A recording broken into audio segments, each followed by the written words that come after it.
বুধবার বিশালগড় থানাধীন নেহার চন্দননগর ঘানিয়ামারা এলাকায় জমিতে গবাদি পশুর ঘাস খাওয়াকে কেন্দ্র করে মারধরে আহত হয় একাধিক।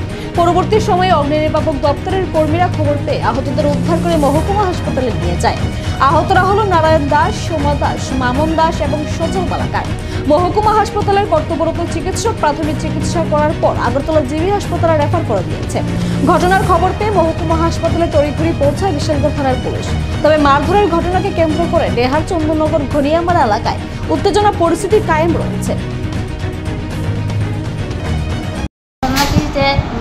দেওয়ারে গরু নিয়ে দিয়েছে পরে গরুটা ছুটে গিয়ে দুইটা রাবার গ্যাস খাইছে। রাবার গ্যাস খাওয়ার নেই এবারে সজল মালাকে দুপুরবেলা বাড়ি বাগানে গেছে পরে দেখছে স্যার কিছু কইছে না কইয়া সজল মালাকে ছেলে দিয়ে ফোন করেছে ওই যে কাকু তোমার কইছে বাবু যাইতা ছেলে গেছে আগরতলা।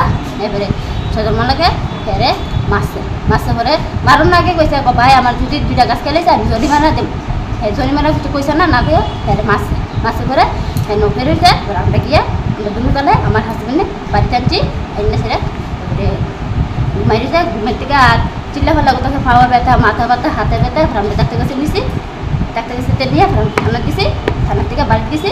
বেড়ে আজকে আইসে তারা দাও কুড়াল যা আছে সব দাও দিয়ে কুপ দিয়ে অজ্ঞান হয়েছে আমরা দুলুপে মাছ সজল মালকে খোলা।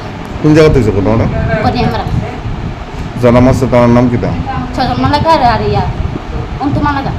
কি নিয়ে এসেছে মারপিট? মারপিটটা কি নিয়ে? এইটা জায়গা সম্পত্তি লিয়ে না, ওই সারা খাওয়ানো ভাইয়া।